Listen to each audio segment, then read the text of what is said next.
Shalom, Bapak Ibu, saudara-saudari terkasih, semoga senantiasa diberi kesehatan dan berkat berlimpah dari Tuhan kita Yesus Kristus. Marilah berdoa, dalam nama Bapa dan Putra dan Roh Kudus. Amin. Ya Tuhan, puji dan syukur kami boleh mendengarkan dan merenungkan firman-Mu. Semoga kami dapat menjalankan kehidupan kami sesuai dengan firman-Mu. Amin.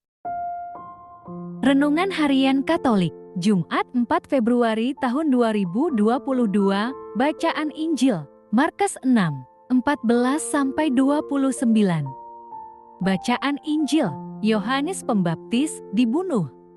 Raja Herodes juga mendengar tentang Yesus, sebab namanya sudah terkenal dan orang mengatakan, Yohanes Pembaptis sudah bangkit dari antara orang mati dan itulah sebabnya kuasa-kuasa itu bekerja di dalam dia.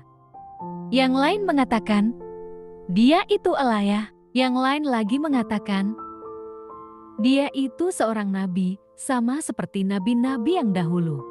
Waktu Herodes mendengar hal itu, ia berkata, bukan, dia itu Yohanes yang sudah kupenggal kepalanya, dan yang bangkit lagi.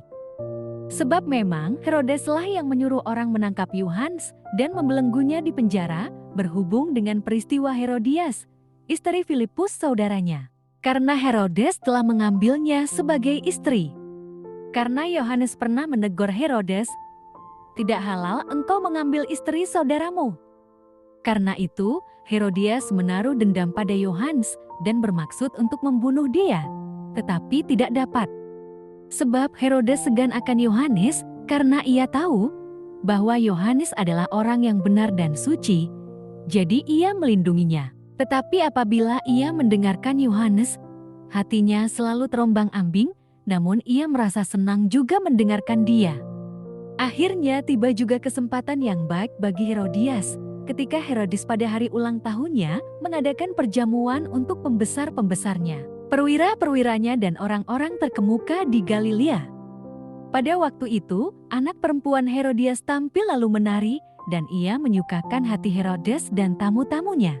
Raja berkata kepada gadis itu, minta daripadaku apa saja yang kau ingini, maka akan kuberikan kepadamu.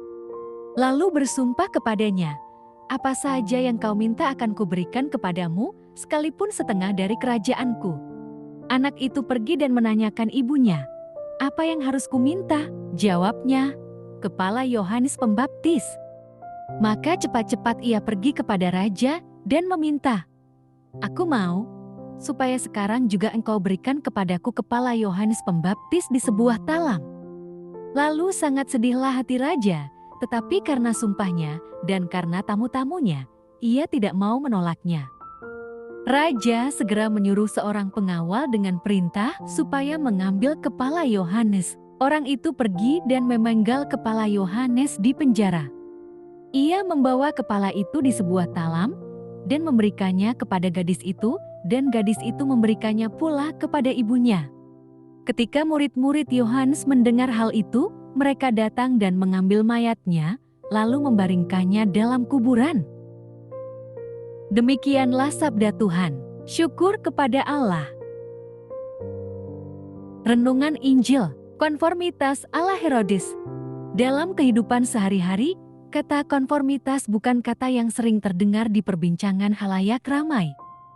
Cialdini dan Goldstein mengartikan kata ini sebagai suatu kecenderungan dari seseorang untuk mengubah keyakinan atau perilakunya agar sesuai dengan perilaku orang lain. Herodes adalah contoh sosok yang mengubah keyakinannya agar sesuai dengan keinginan Herodias. Berita tentang Yesus dan karyanya didengar oleh banyak orang di Galilea dan sekitarnya, di antara orang-orang yang mengenal dia. Ada yang menyebut Yesus sebagai Yohanes Pembaptis yang bangkit dari antara orang mati. Herodes juga mendengar berita itu. Ia menyimpulkan bahwa Yesus adalah Yohanes Pembaptis yang sudah dipenggal kepalanya. Kesimpulan Herodes bahwa Yesus adalah Yohanes Pembaptis merupakan bentuk penyesalan dari perasaan bersalah. Ia merasa bersalah karena telah menghukum mati Yohanes. Ia merasa terpaksa membunuh Yohanes karena desakan dari Herodias istrinya yang sangat membenci Yohanes Pembaptis karena pernah menegur Herodes yang menikahinya. Kemarahan Herodias mendorongnya melakukan balas dendam. Pada hari ulang tahunnya, Herodes melihat Salome menari. Hatinya sangat terhibur. Di hadapan hadirin, ia akan memberikan apa saja yang diinginkan anak gadisnya. Mendengar janji Herodes, Salome bertanya pada ibunya. Ibunya membisiki agar Salome meminta kepala Yohanes. Herodes sedih dengan permintaan itu, namun karena sumpahnya, permintaan itu tidak dapat ditolaknya. Rasa takut ditolak oleh Herodias membuat Herodes kehilangan integritas. Nilai-nilai penting yang dihayatinya tidak dilakukan karena desakan orang-orang yang di sekitarnya. Inilah konformitas ala Herodes. Kehidupan orang Kristen sering diperhadapkan pada situasi sulit, seperti Herodes dihadapkan pada pilihan untuk memilih nilai-nilai yang diajarkan Yesus atau meninggalkan semuanya. Belajarlah dari Yesus yang menghindari konformitas semu. Demikianlah Injil Tuhan. Terpujilah Kristus.